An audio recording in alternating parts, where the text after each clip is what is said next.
Welcome to the PGA Championship Round 1 recap. I am your host, Derek Cohen. If you bet Johnny Vegas at the top of the board for your FRL, you're smarter than most of us. So, hey, congratulations on that. Let's welcome in the host of the Early Edge, one of the great golf bettors on the planet, Nejad, and live from Quail Hollow. Just got off the air from Sirius XM. You can hear him if you're driving in the car. Pull out that app, PGA Tour app. Jason Sobel, our guy, who we have on the Tuesday Night Best Bet Show. And by the way, Sobel, since you weren't on this week, congratulations on your Ryan Fox 40-1 hit at Myrtle Beach. That was a nice play there. Thank you very much. Good to be with you guys. Just finishing up. Not my fault. Blame Johnny Vegas. He finished at 7:58 p.m. local time. I had to wait to interview him after the round, but he was very happy about it. How long a day was it for you? It wasn't too bad. I've had much worse days at major championships. I got here at like 9:30 this morning, so I mean we're still going. We're not even on to 12 hours yet. It's nothing. Hey, Sobel's a pro. See, you and I sitting here watching it on TV. Where are the big names at? Like we're waiting for Rory and Bryson and Colin and JT and we got Johnny Vegas and Ryan Gerard and Cam Smith. Yeah, Christopher Witt in the chat. He says, "What the heck happened to Rory?" Yeah. I think people are wondering what happened to the big three group. And Scheffler made it out alive. Scheffler turned a very average round for him into a 2-under round, which is why he's sitting at the top of the odds board at plus 330, plus 350, depending on where you look. But yeah, Rory looked completely out of sorts. I mean, the driver was not doing him any favors whatsoever, and he had a really bad round, and he closed the round poorly too. You know, you would have thought that at some point in the middle of his round, he would have, made some sort of adjustments or just been, just kind of found his game, and it never happened. Xander bounced back a little bit. Rory, not at all, and Scotty in a pretty big way. Sobel, were you on the course following those guys at all? And if so, what did you make of their ball striking in general or their games from what you saw today? No, we were doing featured group coverage from the truck in the TV compound, so I was on radio while they were playing, so we were calling their shots, but we had a walking reporter, Tom Worm. He was out there with the group, so we would throw to him, and then he'd throw back to us in between shots. So I wasn't walking with them, but saw a good deal of their rounds. And look, it was the 16th really was sort of the defining moment for all three of them. I don't believe they've ever double bogeyed the same hole in the same round of golf before. And that said, from there, it was sort of like, all right, what do you have? What are you going to show us? Scotty Scheffler was like, okay, let's bear down and get under par and go low today. That's what he did. Xander Schauffele made a whole lot of pars coming in, added one more birdie. And Rory McIlroy just never got it going. A couple of really, not just bad chip shots around the greens, but sort of poor decision-making, I thought, from Rory McIlroy. A guy that likes to hit a high ball around the greens, get to stop right near the hole, was going low, and that wasn't working for him. Led to a couple of bogeys and a par on a par 5 where he should have made birdie. So I didn't like the decision-making from Rory. You can read it in his body language whenever Rory McIlroy, whether he's playing well or not playing well, you can see him either bouncing down the fairways with his chest puffed out or hanging his head and shoulders drooped. The latter is exactly what we got today from him, so we'll see if he can turn it around tomorrow. But certainly I thought the course was easier in the morning and more gettable in the morning than the afternoon, despite Jonathan Vegas being on top of the leaderboard from one of the final groups. So I think it's going to be harder out there tomorrow for these guys, where it should be firming up by the minute. Jonathan Vegas and Keith Mitchell just find a way to ruin first-round leader bets often. I don't know Johnny Vegas's history of FRLs, but I feel like he's always up there in round one. See, Joseph Boza in the chat has a great question. Scotty Scheffler came out after the round and was complaining, let's say, about the non-preferred lies. Do you think the PGA Tour has to do something about that tomorrow because it's unfair when guys have a mud ball and as Sobel said, ended up in the lake or in the river, whatever it is? Yeah, a couple things here. One is, by the way, pre-Vegas injury, and I'm talking actually like way pre-Vegas injury. I'm talking 4 or 5 years ago. He was that first-round leader monster for like a good number of years. He was kind of the Keith Mitchell. He's what Keith Mitchell is right now, and it's actually good to see him, at least for a round. And Jason, I do want to hear maybe later in the show what he had to say to you, because you talked to so many of these players coming off the course.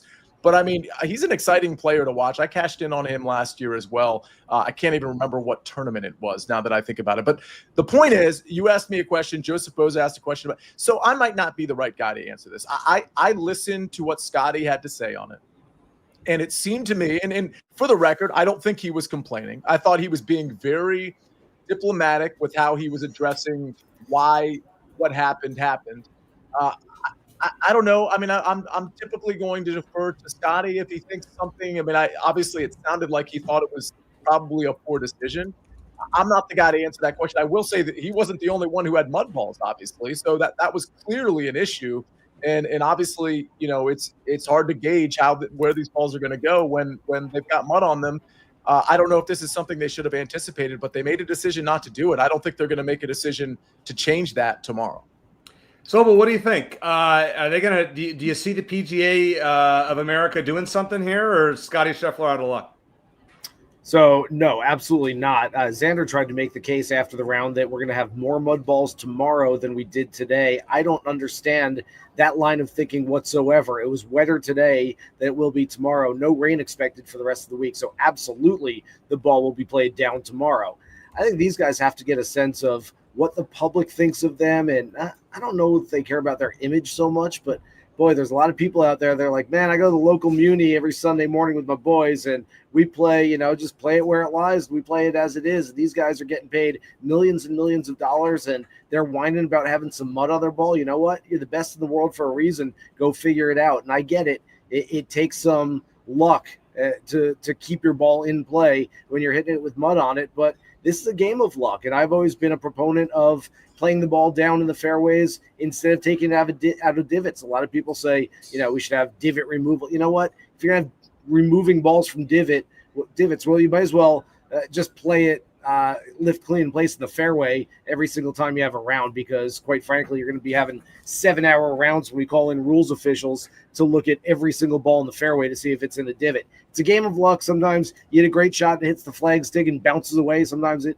hits the flag stick and goes in. It happens. And you know what? These guys whining and bitching about it is a really bad look for them. PGA of America is never going to play the ball in hand at a major championship as long as they can have it to play this way. And look, I didn't think it was awful. And as somebody in the chat said, it was really just the big name players who were complaining about it. Yes, they're going to be asked more questions. And yes, they had a couple of shots that were very, very affected by mud balls. Bryson said afterwards, look, it happens. We deal with it all the time, and you just have to deal with it. It's not really a big deal. I love that attitude. I love what Bryson had to say. I didn't like what Scotty and especially Xander had to say about this. And the last point, switching gears here, because I know we're talking Jonathan Vegas for a minute.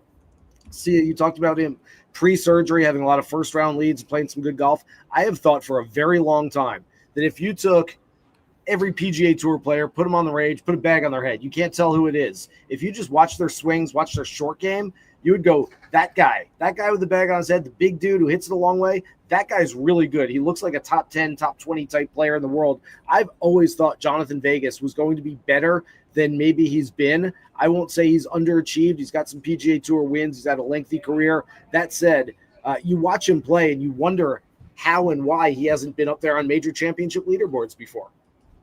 Yeah, it's a great point. And it's, he's as he was dealing with injuries the last couple of years. Now that he's back in form, we'll see if this lasts. Now let's play a little game here. One that I always like to play. It's called buy or sell. So I'll give a statement and you guys buy it or you guys sell it. Pretty simple. Start with Rory McIlroy. Buy or sell. Rory is out of contention to win it all after his opening 74. CL, start with you. Buy or sell. Ooh, okay. He's out of contention. So he's 3 over par. Done. The real lead is 3 under, where Tyrrell Hatton sits. Obviously, Scott, you can make the argument it's really 2 under with Scotty Scheffler, but I'm going to give Tyrrell Hatton some credit here. That is the real lead. I'm sorry. Just so everybody knows, when Johnny Vegas jumped from 5 under to 7 under, the odds didn't change at any of the sports books. They literally stayed the same for Scotty Scheffler all the way down Bryson. You can go down to Fleetwood. It didn't have any impact. That should kind of tell you something. I do think he's out of contention, actually. And it's not because he's a certain number of shots back. It's that he's a certain number of shots back from a handful of great golfers, including Scotty Scheffler. You can't start 3 over here. I'm sorry. Like if he was 1 over, it's definitely a different story. But 3 over, especially the way he played today, I mean, I'm sure he'll bounce back, but it's not going to be good enough. Sobel, buy or sell. Rory's done. I am selling the idea that Rory is done, but I'm also not buying Rory in the current outright markets. I am not looking at him at 22-1 by any means. So do I think he can get back into this thing and get on the leaderboard? Look, for those who say he can't, have you not seen Rory McIlroy have a backdoor top 5 finish at any point in the last 10 years? He loves doing that. Could certainly see that happen again, where he shoots 67, 68 tomorrow, makes the cut, shoots 65, 69 on the weekend, and finishes in 7th place or something like that.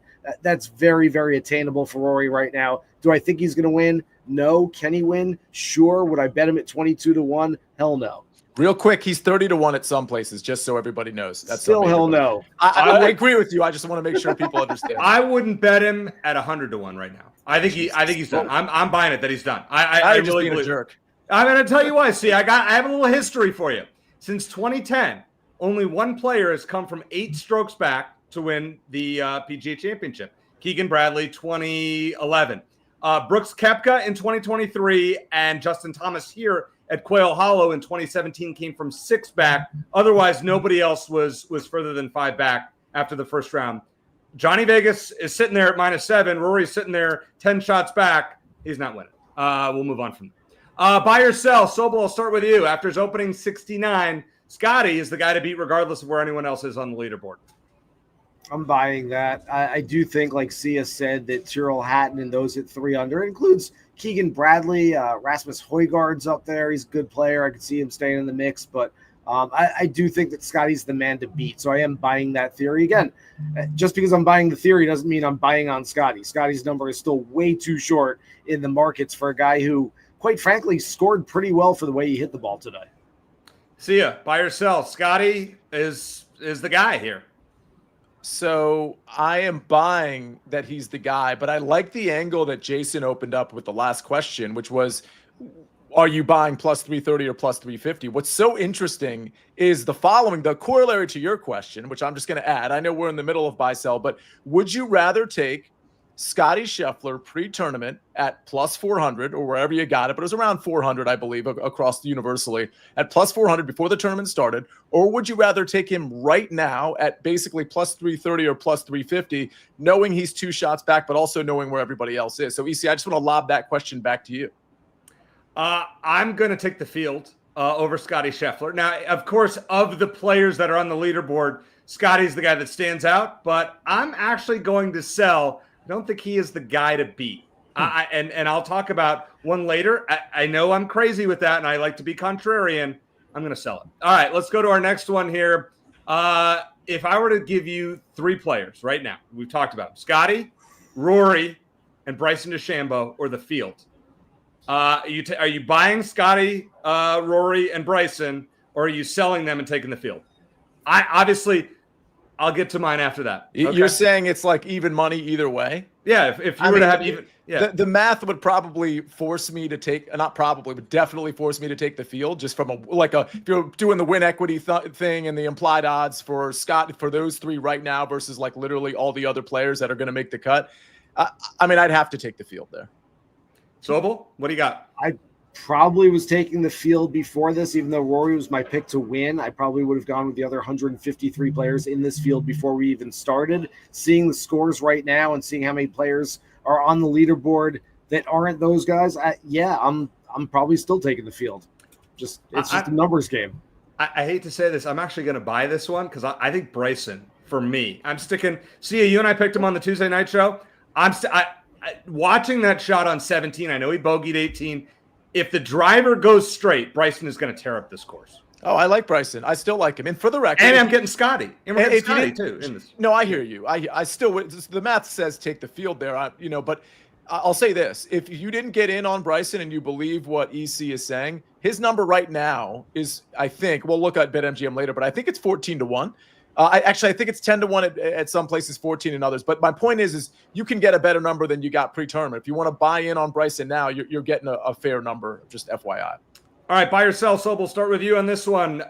Finishing 11 under par through 72 holes would be enough to guarantee a PGA Championship win. Producer Josh set the line at 11 under par. You buying that or are you selling it? I'm probably selling. I think you come in top 5. I think you might need to get to 12 or 13, but we're splitting hairs here. It's really close. I like that number. I do think this course is just going to firm up even more over the next 3 days. Everyone's talking about the rain and how long and soft it is. Look, if it didn't play long and soft today of all days, it's only going to get faster and firmer for 3 more days. The greens with the sub-air system, they were firm today. They're going to be really firm by Sunday. I think it's going to be a lot of fun, and I think you're going to be watching a lot of balls just flying all over the place where guy lands one 20 yards short of the green. We saw it some today, but even more so when it gets firmer, lands 20, 30 yards short of the green. You're like, oh, that's a good shot. It's going to bounce up there. And it just never stops, and it goes into some thick rough 15 yards behind the green, and it's a tough up and down. See ya. 11 under. Does that guarantee you a winner on Sunday afternoon? 11 under wins, yes. Especially keeping in mind that the real lead is probably 2 under, maybe 3 under. You know what I mean? Like I'm not like, this isn't me trying to be like hyperbolic. Like the idea that Johnny Vegas and Cam Davis and whoever else is near the top of that leaderboard. I see Jeff Stenberg in here with Michael Thorbjornsen. The idea that they're going to like keep up any sort of pace that is even remotely close to this over 4 rounds, it's just not there. So, I mean, I do think the real lead actually is probably in that 3 under range, which means I think as this course gets harder, we see a lot of guys fade back, and we see that the 3 unders become 6 unders, become 8 unders, become, 10 under, 11 under might win this thing. So yeah, I'll buy. I'm going with some history here. 2017, there was only one player who shot lower than 6 under par, and that was Justin Thomas, who won the event at -8. 11 under would guarantee a title. I am buying that on Sunday afternoon. I can be sold, EC. All right, fair enough. I'm not confident in that, Sobel. I'm gonna roll with. I think they will be in single digits. If you were to ask me right now, -9, -8, somewhere in that ballpark. All right, C, I'll start with you on this buy or sell. Johnny Vegas, Ryan Gerard, or Cam Davis will be in the final group on Sunday. They won't be. I'm selling it. They won't be in the final 10 groups. In the final 10. They won't be in the final 10. I would take that. One of those guys would be in the final 10. Maybe Gerard, but no, I'm selling that any of them will be in the final 10 groups. So what do you got? Of the three, I will say that Jonathan Vegas finishes the golf tournament highest on the board, and it might not be in the top 20. That said, I was trying to get over for the show, and I apologize. I was late. I interviewed Johnny after he got done playing, and then as I'm walking away, his swing coach, Rick Smith, used to be Phil Mickelson's swing coach. I know Rick really well. I haven't seen him in a long time. Stops me. Oh, man, how about Jonathan today? He starts going shot by shot through all the shots that he hit today. He's like, how about that up and down he had on 1, and then on 2 he did this, then 3. I'm like, Rick, I got a show to do. I got to leave. And I couldn't get out of there, but he was so positive and optimistic about Jonathan Vegas's game that it gives me a little optimism myself for what he could do moving forward. So I do like him. He's staked to a 2-shot lead over those guys as well, which helps. But I'll take Vegas. But no, they're not going to be in the final pairing, and they might not finish in the top 20. If one does, it'll be Vegas. I'm going to sell the question or sell the statement, but I'm going to buy the fact that they will be in the top 10 or in the final 10 pairings. That one of them, if not 2, will be in the final 10 pairings on Sunday. Come on, Sia. No. One of these guys has to stick around. I want to be wrong on Johnny Vegas because I really like Johnny Vegas. And I will say this, Sobel, his demeanor out on the course, and I didn't see every one of his shots, but late in the round, I noticed his demeanor. He was super relaxed. He was just kind of, you don't normally see that. I think it was on he had a poor approach shot, and he was just kind of, he was okay with it. He was kind of laughing it off because he was having a good round. We'll see how that works when he's not having a good round. But I will say his demeanor looked really solid in terms of his mindset. I think it was a great scenario for him. Not that we always see first-round leaders coming from some of the last groups of the day. And, obviously the course firms up. There's other conditions. But having almost nobody left out on the golf course and just it felt like a nice Tuesday evening round playing with a few friends. It just seemed like it kept him nice and relaxed as opposed to if he was playing in a featured group and teeing off at 1:05 p.m. and playing with all the people here, the crowds and the cameras and everything around. I think that might have affected him a little bit more, but being able to play late in the evening, it seemed like it was just a walk in the park for Johnny today. It's not going to be that easy tomorrow morning. All right, last buy or sell here. Sobel will go to you for this one. Quail Hollow will play harder than it did today each of the next 3 days. Buy or sell? I'm buying They could make Saturday an easier day just for some fireworks. It's not that the course can play easy. It's just that, they might stick a few pins in the middle of the greens and give them some place where they can go at it a little more. And we might see some more birdies just to have a little shakeup on moving day. But that's the only thing that could help it. Other than that, and again, scoring average too. Can we make this scoring average for those who play professional golf for a living? Because what you have is 20 club professionals playing on Thursday and Friday who don't play on the weekend. Those scores are obviously going to bring the scoring average up, so it's going to dilute things a little bit. But yeah, for the most part, I get what you're saying. I'm buying the theory, if not the stat itself. See ya.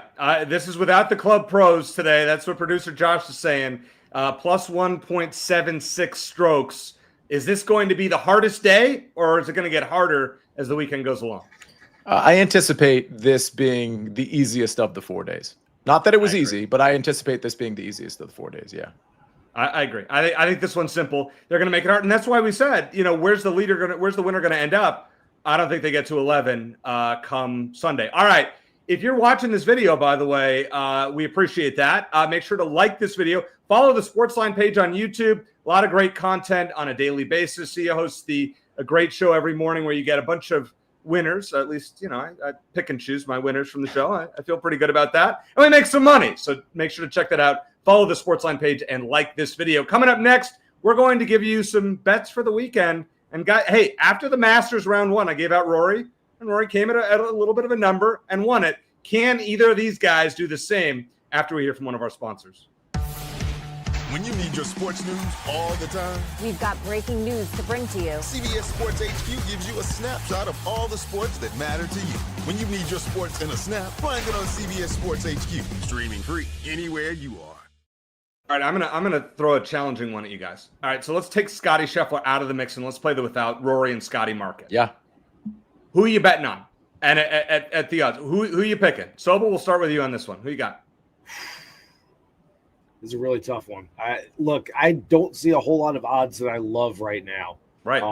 You're looking up and down the board. You're like, oh, I can see him winning. And then you look at the odds next to their name. You're like, I don't love that number. I had a little premonition. I was on with Patrick McDonald and Rick Gaiman yesterday on HQ. And I told them that I had a fleeting premonition that Victor Hovland was going to win this golf tournament. It was fleeting, and then it left a few minutes later.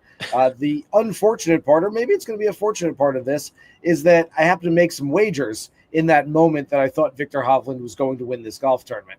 I will stick with Victor Hovland at 20-1. I know he's a few back, but everyone's going to be a few back right now that we're looking at. 20-1 is not the best number. It's 50-1 in a lot of books, 40-1 in some books coming in. So it's sliced in half, if not more. But I'll go Victor Hovland right now as I'm scrolling down the board. I do think it's going to be a good winner. I know a lot of people are bitching and complaining right now that this is a terrible leaderboard and how come the John Deere Classic broke out at the PGA Championship. My answer to that is, have you guys never watched golf before? This is what happens in first rounds. Not every first round is like Rory, Scotty, Xander up there near the top. We get a lot of guys who are journeymen and a lot of guys who haven't won major championships up there in the first round. I guarantee that by Saturday night, this leaderboard is going to look a lot better and have a lot bigger names on it than it does right now.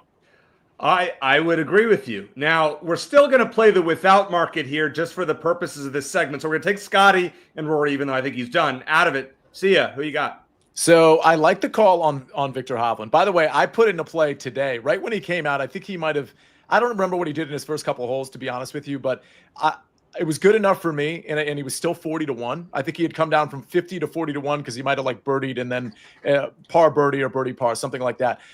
So I ended up taking that. It was kind of I didn't put a ton of money on it, but I like that. And in the without market, I still like Bryson at 10-1.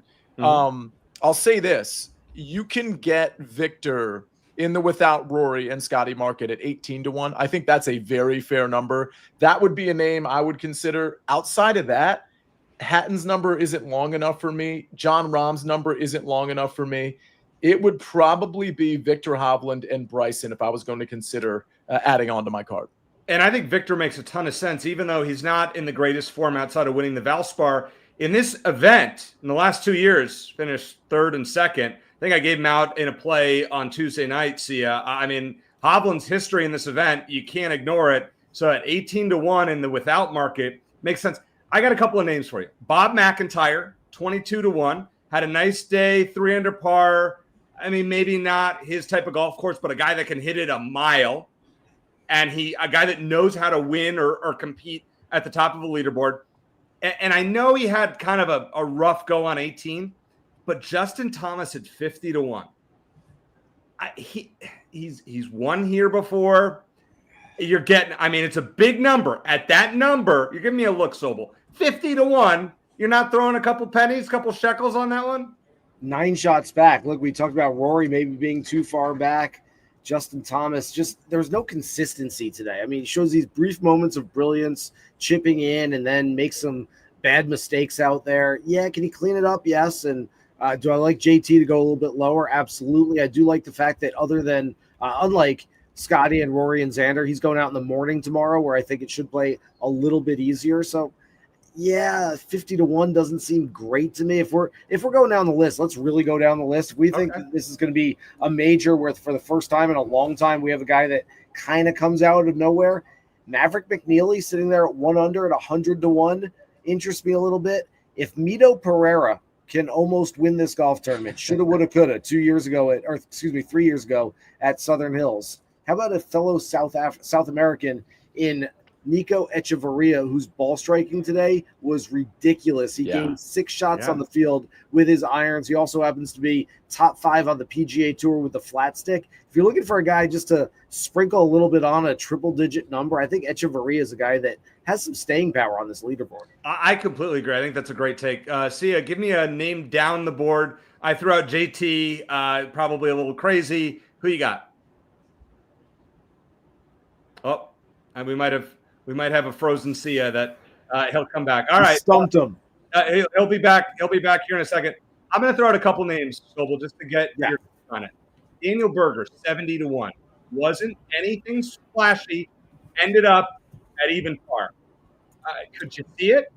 Yes. I am a Daniel Berger supporter, a Daniel Berger believer. I have bet on him in different markets very frequently this year. I'm probably more of a Daniel Berger top 10, top 20 kind of play right now than outright, but I don't mind an outright play. I think Berger is playing some world-class golf, I'll put it, so far this year. He's playing like a top 15, top 20 player in the world, if not better. See, give me a few names down the board, and I'm looking at the without market only, that you would keep an eye on. Sobel threw out Nico Echevarria, who, obviously gained 6 strokes on approach, which is, incredible in a round of golf. Is there a couple names that we can throw a couple pennies on? So before I got disconnected, it was going to be I swear I was going to say Daniel Berger at 70-1 and without market. And for the record, I also like your Robert McIntyre call, especially if this course, kind of like really firms up and becomes an issue. We saw so many of these guys at the top of the leaderboard, and this happens, obviously. Obviously, they were hot with the putter, right? They're at the top. But around the green play really came into play here. And if this course firms up and we're not seeing as many greens in regulation, a guy like Bob McIntyre makes sense. And, oh, by the way, his ball striking was great, too. He's one of those guys kind of like Hovland where you never – You think when Bob McIntyre is going to show up, in terms of what type of tournament he's going to show up for, but that's not necessarily the case. So I think guys like Hovland, McIntyre, and even Daniel Berger, I think those are all in play. I think those are all great names to consider.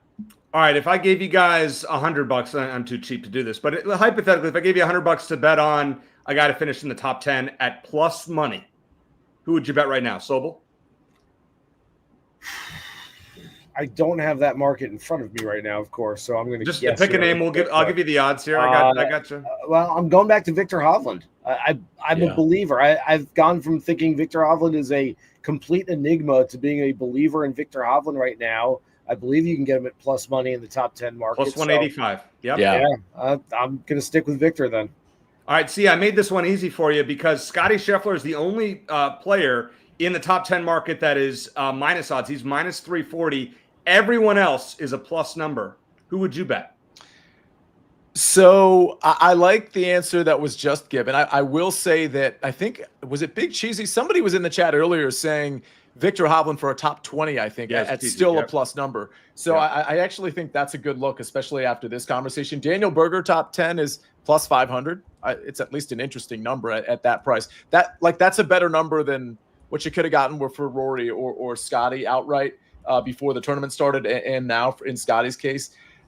Adam Scott his number isn't great for top 10. It's like plus 360. I actually won a matchup today from the early wedge, but I lost one too, where I had Zalatoris against Adam Scott. Scott was pretty much great. I mean, he kind of tailed off a little bit at the end. He was great. He's somebody who plays Quail Hollow really well. I didn't put stock into that when I put my matchup out this morning, but I think Adam Scott's at least an interesting name. But yeah, the names we already talked about: Victor Hovland, Daniel Berger. Tyrrell Hatton's plus 120. It just seems like when he shows up for a lot of the big events. So I think that's a decent one too. Go ahead. So I've got one more for you. He's further down the leaderboard. He is one over right now, but he can go low in a hurry, and we've seen it happen at major championships. How about Hideki Matsuyama right now, sitting at 80-1 in the outright market, obviously plus money in the top 10 and even top 20 markets right now. I think Hideki is a guy that can come out there tomorrow morning. He was, again, in the afternoon today, so we'll have easier, quote unquote, conditions tomorrow morning. I can see Hideki going out and throwing out a 65-66 tomorrow and climbing this board. If I were to hit my 4-leg parlay on the Nuggets Thunder game that's going on right now, I will take $100 of that and put it on Xander Schauffele at 3-1 to finish in the top 10. Now, he just came up short last week, but he seems to be, since the players, seems to be making a charge in final rounds. If he can hang around and stay around the top 20, he's the guy that can go shoot 4 under on Sunday and backdoor a top 10. And I think at 3-1 right now, producer Josh said it in our chat here, he says, Xander played way better than his score today. I actually agree with you. He got a bad luck. What was it, 7 where he hit it in the water? I think he had a off the tee where he was trying to get aggressive with a 3-wood and it went left in the water. I think Xander was lucky or played better than his score, and I think could see him going out and shooting 3 or 4 under a few of these days and getting in there. I'll give you one other name. JJ Spawn for a top 10 is plus 750. He started out great. He was 4 under, looked like. And don't forget, he was one of my long shots in the without market that I gave out. It was him and Harris English at 90 and 110-1. He just didn't find it with the short game, but his ball striking was excellent. So I think JJ Spawn is actually a little bit better of a course fit than people think. The long irons certainly can click for him. I think he's interesting in a top 10 market at plus 750, or for that matter, top 20 or top 30, because that's going to be a plus number too. All right. Producer Josh has Maverick McNeely in the top 10 at 6-1, plus 600. What do you got, Sobel? I'm half joking about this, but for a top 20, Marco Penge would have a little Marco Penge on himself this week if he could. If you don't get the reference, look it up. Now, Marco Penge was suspended earlier this year by the DP World Tour for gambling on golf. What a terrible thing. I can't believe he did that, Marco. He gambled on tournaments that he wasn't playing in, didn't gamble on himself, but he was suspended for 2 months, came back, and actually in his 7th start back, he won on the DP World Tour a few weeks ago. That's how he got into this field. He's now in a share of 20th place. Actually a really good player, young player, 26 years old, from England. I love the storyline. I mean, the guy bet on golf. It's oneofus.gif. I mean, you'd see that on social media all the time. I mean, I guess we can't advocate that, but good for him for getting in the PGA Championship. I just have to give his name once because I can't do a show related to the PGA Championship without mentioning Michael Block. He's 250-1 to finish in the top 20. Save your money. That's all I'll say. I mean, it's a cool story, and they showed him when he had a birdie. I think it was 17 today. That was nice. See, you knew I had to mention Michael Block. He was okay today. I mean, he +4, but through 9, wasn't he even par, or at least something close to even par? I'm kind of impressed with his round, frankly. All right, Sobel, what's the cut line going to be tomorrow? I'm terrible at cut lines, so I will take a look at this right now and try to do some math here. Normally, I throw this at you and Patrick McDonald, on Tuesday, predict the cut line. I love doing that kind of random stuff like that. See, what would you predict the cut line is? 3. How about 3? 3 gets in, 4's out. The plus 3s get in? We just need Michael Block to go 1 under tomorrow. I mean, easy stuff. See, really, what would you put the cut line at? I think +3 makes sense to me as I look at this and what we're going to see tomorrow. Honestly, yeah, I would say +3, but if this gets harder tomorrow, which I do anticipate, I think +4s maybe possibly could get in, but I'm guessing. Okay, let's get to a few questions from the chat. I just want to, recap if you're joining us late. We'll start with this one from Christopher Witt. So we'll start with you. What the heck happened to Rory? Look, it just started going downhill in a hurry. I think a lot of it was right from the start, but especially on 16, his 7th hole of the day, makes a double bogey. Look, at least the other two have an excuse. Scotty and Xander had mud on their balls, both hit the exact same shot, left into the water and made double bogey from there. Rory didn't really have an excuse. He hit his drive left. He just kind of, knocked it down there. Didn't do anything right. The short game looked terrible. I really think it was, he didn't hit any fair. I mean, at one point it was 3 of 12 fairways, and you saw him, I'm not going to remember which hole this was. It was on the second 9 that he was playing, but let out a big exhale after hitting the fairway. It was on the par 5, which he wound up parring because he hit a terrible second shot and a really bad third shot with his chip, and then got up and down on his second chip. But he hit the fairway and afterwards goes and raises his arms in exultation like he just won the Masters again. It's like, dude, you hit a fairway. It shouldn't be that hard. You're the second best player in the world, and quite frankly, maybe the best player in the world so far in 2025. Needs to hit more fairways. He's just putting himself in bad positions off the tee. And then the short game, like I said, he's a guy that likes to go up high with his wedge shots. He was hitting everything, kind of punching them into the greens, and he was not picking the right spots. He was not hitting it right with the right weight, and he's got to figure that out. He's done. 28-1. Save your money. You might as well bet Michael Block to finish in the top 20. Same, as far as I'm concerned. Sia, what's the real lead? You talked about this earlier in the show. Have we decided on who is the real leader in your mind right now? The real leader, like, I want to say it's -2, but again, Terrell Hatton played too well and plays well in big time. Well, plays well enough in big time events for me to give him some credit here. So I think the real lead's 3 under, but I mean it's probably 2 under, but that's like really good news when we're talking about the odds that we're talking about, especially with live outright betting. So it's definitely not 7 under, it's definitely not 5 under. It's somewhere either at 2 or 3 under. All right, let's close this with one thing to look for, to watch, to bet on. Any final thought from the weekend? Sobel, we'll start with you.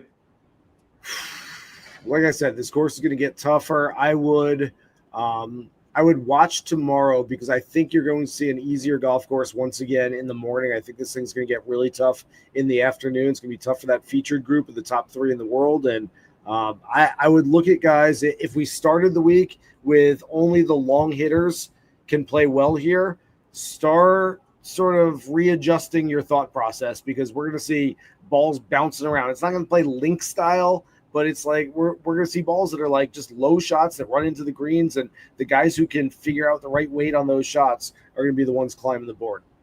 Great insight. Sia, what's your final thought, opinion, bet? What do you got?